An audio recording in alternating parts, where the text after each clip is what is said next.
As the United States are applying tariffs worth $28 billion, we are responding with countermeasures worth 26 billion euros. Have you ever experienced a frustrating situation controlled by systems around the world where people lose their jobs, food and car prices go beyond their reach, and economic instability rots worldwide trade? A high-stakes trade war between the US and the EU has reignited, sending shockwaves through global markets and putting American industries at risk. Trump's decision to impose a 25% tariff on steel and aluminum has provoked swift EU retaliation, unleashing billions in counter-tariffs that threaten to cripple key U.S. industries and deepen economic uncertainty. But why didn't Trump anticipate this backlash, and what does this mean for the future of American manufacturing? In this video, we will break down the latest details of the ongoing trade war and its impacts. But before we dive in, make sure to subscribe to the channel and press the bell icon for future updates. The U.S. had reignited a significant trade dispute with the European Union, imposing a hefty 25% tariff on steel and aluminum imports. This move has triggered immediate retaliation from the EU, signaling a return to the fierce economic battles of Trump's first term. But this time, the stakes are even higher. The EU, which had previously suspended its countermeasures in hopes of better trade relations, has now decided enough is enough. The European Commission has announced a staggering 26 billion euros, 28 billion, in counter-tariffs, targeting key U.S. industries. From industrial machinery to agricultural goods, the EU is ensuring that its response stings. With global markets already on edge, the question remains, is this the beginning of another full-blown trade war? Or will cooler heads prevail before economic damage spirals out of control? The economic consequences are already being felt, as both businesses and consumers brace for potential disruptions. Trump has long positioned himself as a champion of American manufacturing, claiming tariffs on steel and aluminum protect U.S. industries. But in reality, the backlash was swift and unavoidable. The EU had warned of retaliation, yet Trump seemingly underestimated their resolve. The European bloc, a powerhouse in global trade, wasn't going to sit idle while U.S. tariffs disrupted their industries. What caught Trump off guard wasn't just the EU's response, but the scale of it. The targeted tariffs on U.S. products strike at politically sensitive sectors, especially in states crucial for the upcoming election. The administration now faces mounting pressure from both domestic businesses and international partners, raising the stakes for Trump as he navigates an already complex re-election campaign.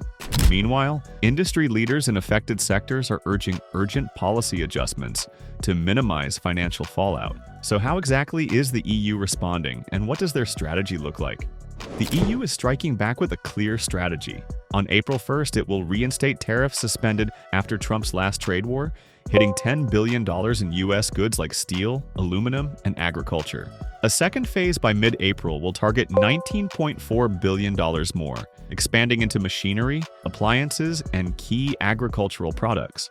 The goal is political and economic pressure, forcing Washington to reconsider its unjustified tariffs. EU leaders won't back down, ensuring the U.S. feels the impact until a resolution is reached. Their calculated approach makes consequences for the U.S. unavoidable. With steel and aluminum costs rising, automakers face an immediate spike in production expenses. That means higher prices for consumers, job losses in manufacturing plants, and reduced competitiveness in global markets. Industry experts predict car prices could rise anywhere from $2,500 to $15,000 depending on the model. This isn't just bad news for car buyers.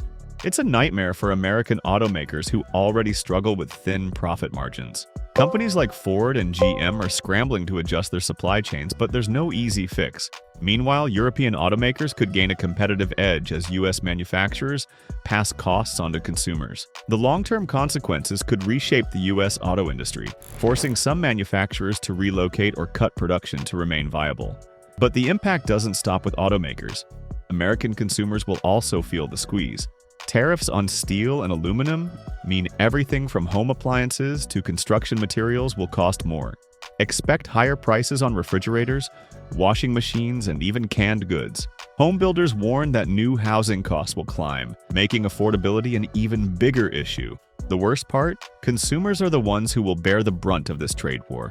Inflation could surge, reducing purchasing power across all income levels. This isn't just an economic debate, it's a real issue that could impact millions of American families struggling to make ends meet. The cost increases will likely hit middle-class and low-income households the hardest, exacerbating financial stress and limiting economic growth in the broader market. If tariffs are meant to help U.S. manufacturers, why are so many industries warning of disruptions? Industries relying on affordable raw materials, construction, oil, gas, and electricity, could face serious disruptions due to tariffs.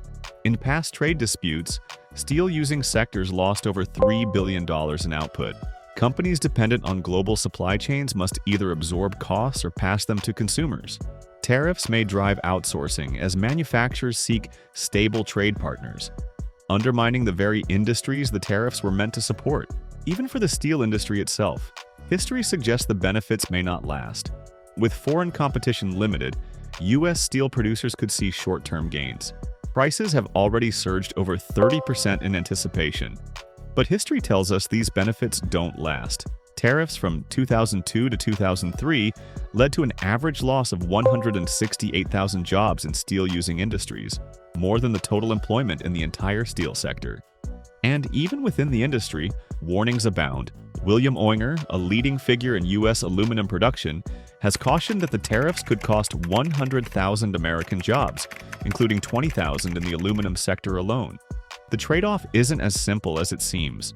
Over time, economic pressure could erode initial gains, leaving the steel industry vulnerable to downturns in demand.